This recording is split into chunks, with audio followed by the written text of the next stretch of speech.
will control the resistance. Why? Because if you search it in internet, resistance divider. So usually this is the image. This is the image. So again, this is the one terminal, and then this one is the port, and the center terminal is for this one, and this is the ground. So this is the whole uh, port thing. I think you must know after this semester practical course what is port. So ask your instructor to show a port so that you get to know this. This is a very important component in an electronics laboratory. So there are different resistance, as Konad rightly mentioned. This resistance is like a circular resistance. So a slider is moving, and accordingly, this resistance, the potential drop is changed, and that is done by this center terminal. Now, coming back to the operational amplifier, one must learn what is the basic use of operational amplifier. Now, see, the when we are talking about amplifier, you need to know two things. One is input impedance, and one is output impedance. So this is very important for operational amplifier or any sort of amplifier, even transistor amplifier. So so usually, as you can see here, high gain differential amplifier with high input impedance and low output impedance. So I will come back, come to this, the picture of an operational amplifier later. But the point is, an operational amplifier usually used in differential setup. So differential means there will be two inputs. There will be two inputs, and these two inputs will be used as differential input. So delta V. So these two differential inputs will be there, and there will be one output. So the, the important part of this amplifier architecture is how to make high input impedance and low output impedance. Because if you have high output impedance, then your output is affected by that impedance. So the next device or machine which will get the benefit of the amplifier will be affected by that impedance. So the trick is for operational amplifier that you have to make the output impedance low and input impedance high. Now, how high, how low? For a operational amplifier like 741, which you will be using in your lab, roughly speaking, it will be few mega ohm, the input impedance, and the output impedance will be few ohms or even less. So you can understand there is a 10 to the power 6 scale difference between order difference between these two. So we are, just try to understand the for a differential amplifier, input impedance is very high in the range of mega ohm, and output impedance is low in the range of ohms. Now, we will, in the next class, we will try to understand the application of operational amplifier, as he rightly mentioned here, oscillators, filter circuits. So filter is very important because this will be, usually people use C and R circuit for different filters. But if you want a filter with a voltage gain, or retaining the input voltage, then it is advisable to use operational amplifier. Because for example, let's say you have a filter which will work at 20 megahertz, let's say. Now after the filtration, the output voltage is so low that you cannot see the effect. So the point is, input and the output will be as you wish. So in most cases, it should be amplified. This is the first part. And the second part is it should be noise free. So there should be no extra noise coming from environment or electronics in your system. So usually operational amplifier gives this. So filter circuits is one thing, and then there is oscillators, which I will come back later, and different instrumentations. Okay, let me give you. So this is the basic architecture of a differential amplifier. As you can see, there is a input terminal and input terminal 2, input 1 and input 2. So this is non-inverting input. One is non-inverting and other is inverting input. You can readily mention, understand that this is inverting because there is a minus sign here and plus sign. But you would see that there are many other ports or legs in an IC.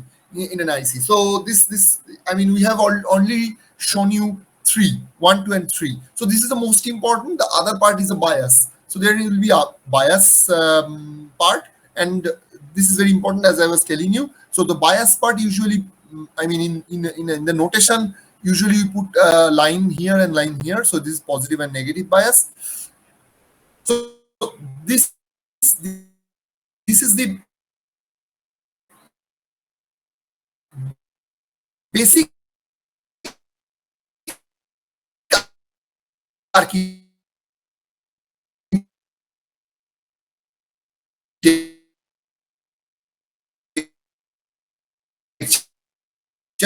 of op-amp, where input is following chapter 10 and chapter 11 for operational amplifier. Now, just look at this. So we have a sine input in this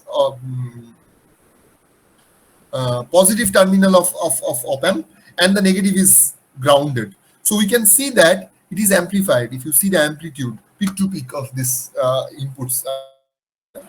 The same thing happened for negative terminal also. You can see here, this is called single-ended operation because others are grounded, and the other, there are two inputs. So one input is grounded, one input is with a bias. So here you can see that the input is in negative terminal, and again the output is amplified. But be careful, here the output is has changed its sign from the input. So you can see here the input is like this and output is like this. So this is coming from the negative sign. So with the operational amplifier, another advantage is you can do mathematical calculations, and to be more specific, computations. So you will see that we will be doing integration, differentiation, and solving differential equation with operational amplifier. Just a minute, I have a phone call to attend.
So this is inverted output. You can see that. So this is like a minus sign, but again, amplification is there. So what type of amplification, what is the amplification factor, we will get to know. Now, also we can do double-ended. We can make different inputs in different terminal, plus and minus, and we can get the accordingly the output. So my next point is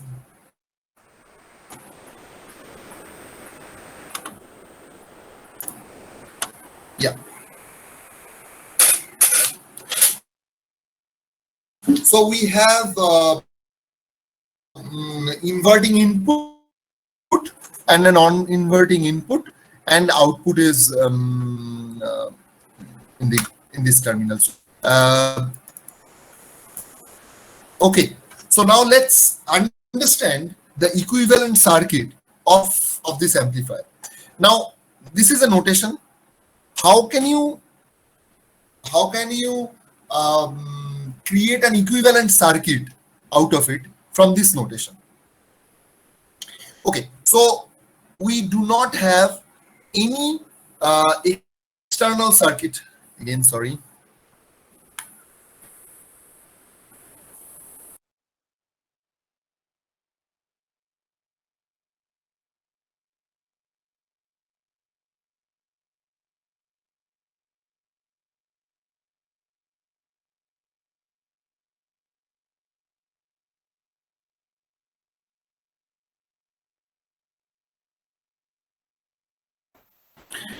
Okay, yes. So without any external components, only the operational amplifier. So you can replace this notation with this equivalent circuit. Now, how can we understand that?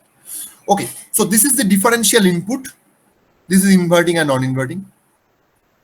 Now we have an input resistance, which is impedance, input impedance. Of course, since this is amplifying, so it will have an inherent amplification factor, which is AD. So the amplification factor will be multiplied to the input VD. So this, we can say that this is an equivalent voltage source. So that is what we were discussing last day about the dependent and independent sources. So this is not the battery, but this source is dependent on the input, differential input. So this is the dependent source. And then there will be an output impedance in series with the dependent source, which is a gain of the amplifier output. So this is the practical circuit of a differential op-amp, operational amplifier, where there is an input VD, and then there is an input impedance, which is very high.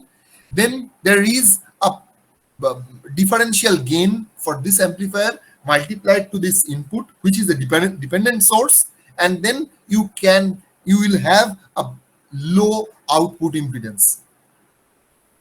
And this is V0, which is the output. Now, depending on the sign of the input, we will see the output. I'm not going into the sign for the moment. Let's take the mod for the moment. ADVD is V0. Now, if I understand, if I want to explain you the basic operational amplifier circuit with resistors included in the circuit. So this is a bit different from what we discussed just now.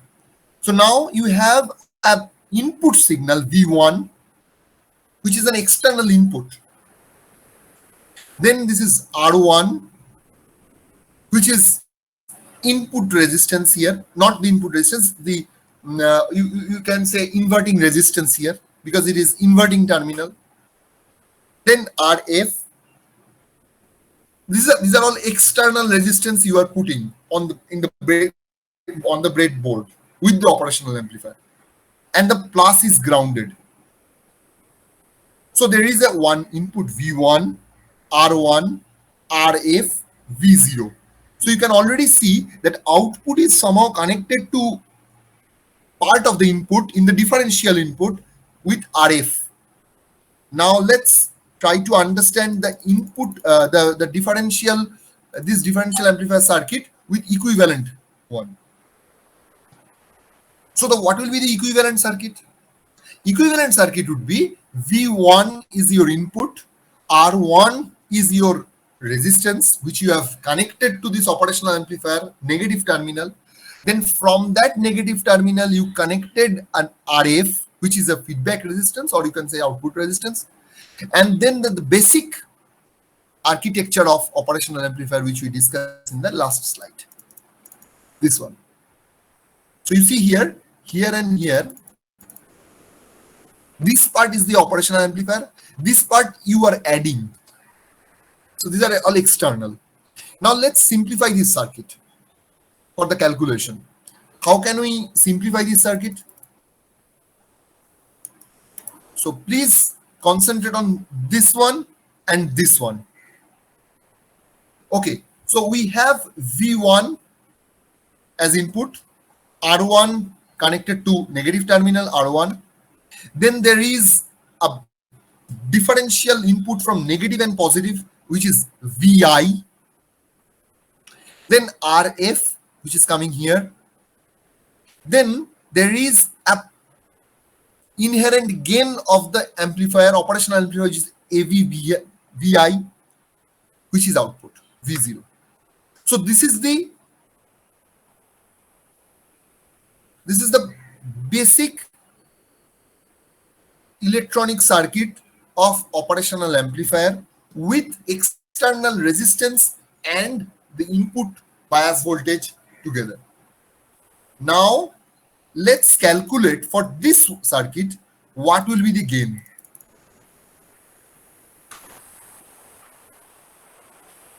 So can anyone tell me how to proceed?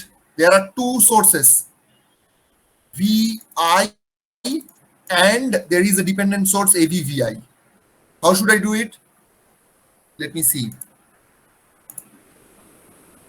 Mandas Vishwas. Mandas.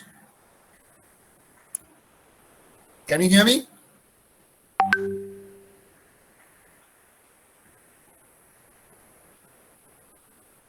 Surojit?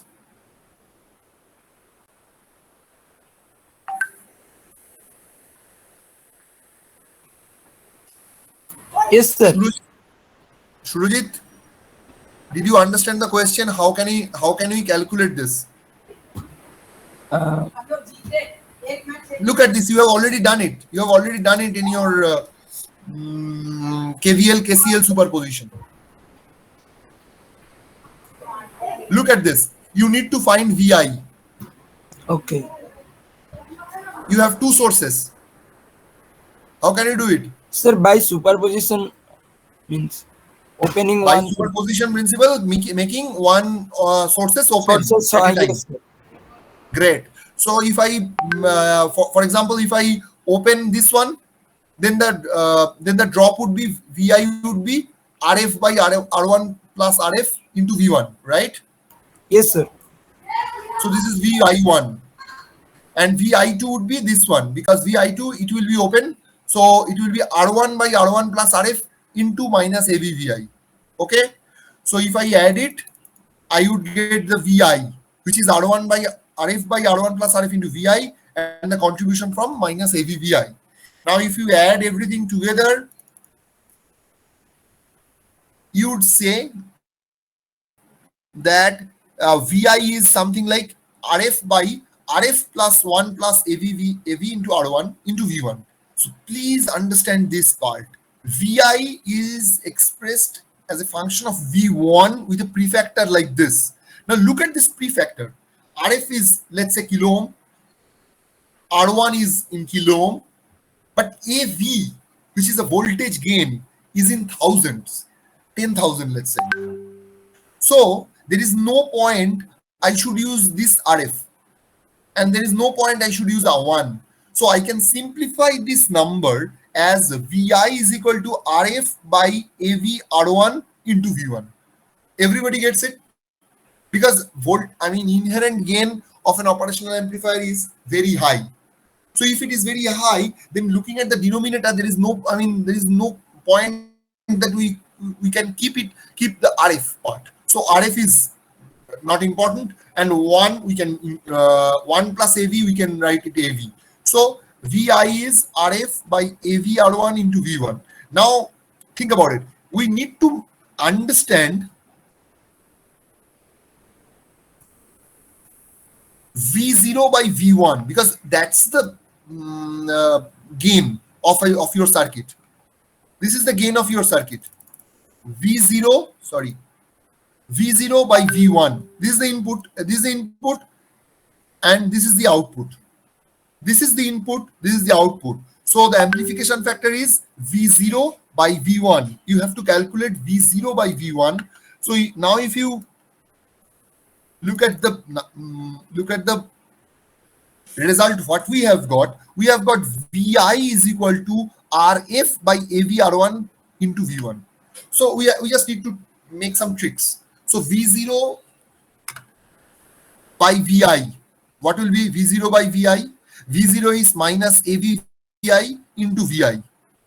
And then you can always make Vi as this one, Rf V1 by AVR1. And then from there, you would get V0 by V1 is equal to minus Rf by R1. This is very important for operational amplifier practicals.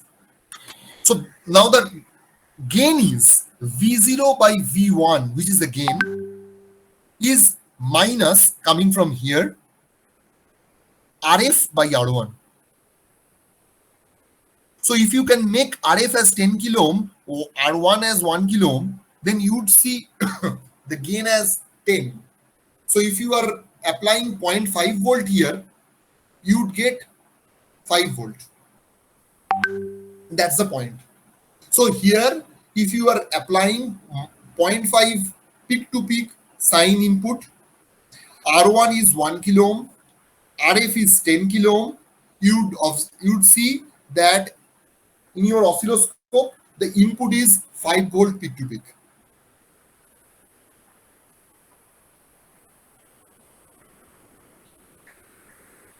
As it is discussed here.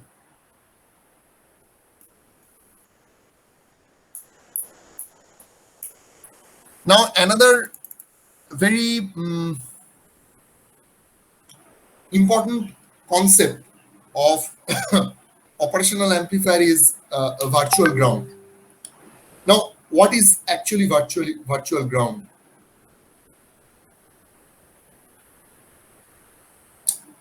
Okay, so if you look into this circuit,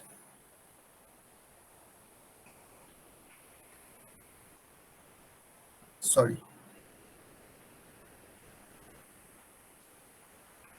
Yes. Now, what is the voltage Vi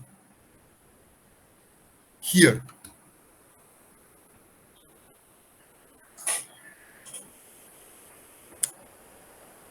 Now, that's a very tricky question because we do not have any idea what is the inside of this. We only know that it has a very large gain and probably there is a very, very high resistance here. And that high resistance is of the order of mega ohm because the input impedance is high. Now, here there is a high input impedance and the gain, inherent gain is 10,000. Okay. Now, let's try to understand this.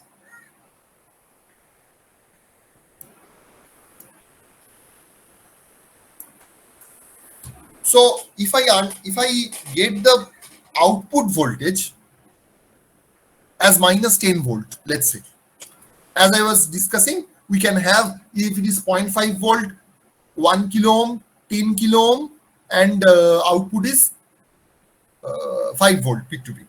So here, let's say this is 10 volt, minus 10 volt, inverting case, and the gain of the amplifier is 20,000. Let's say. So V0 is minus AVVi. So Vi is 0.5 millivolt. Now think about the range of input voltages you are using for this amplifier. Your input is in hundreds of millivolt or in volt. Your output is in volt.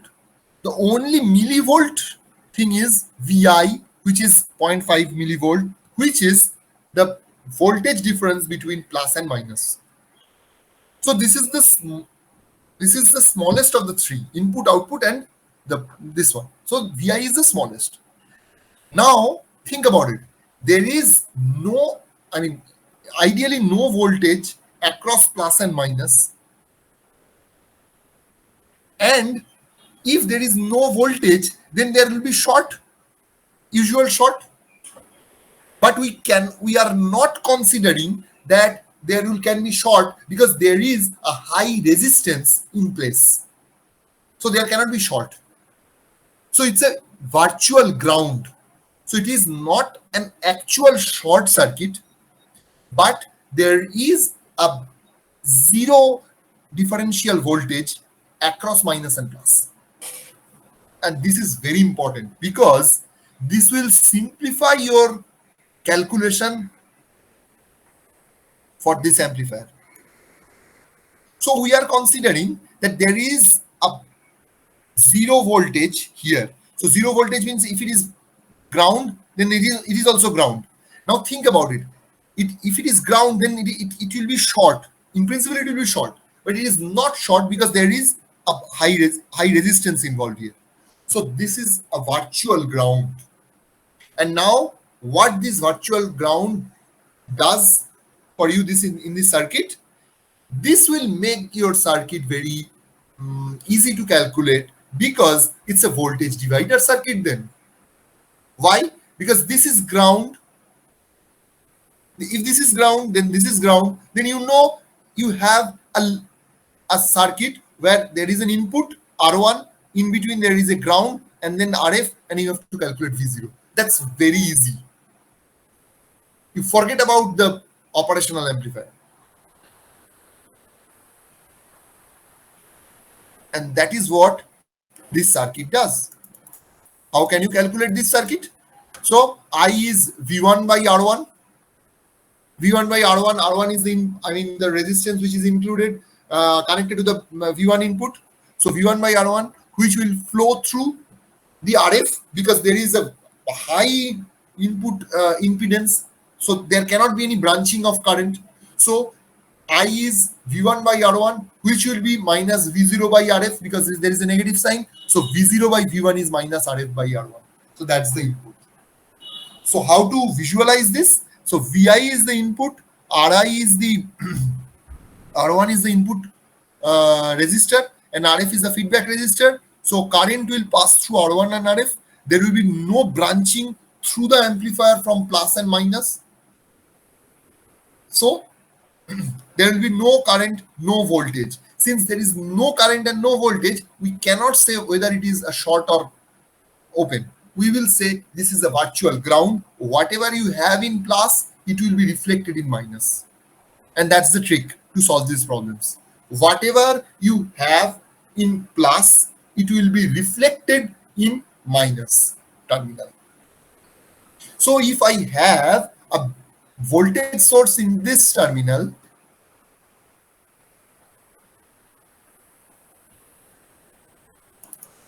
this will be reflected here. And that's the trick. Okay. So please read these parts because this is very easy, but you need to go through at least once. So this is inverting amplifier. Okay, let's take 2 minutes break. We will come back in 2 minutes and then we will study inverting and non-inverting.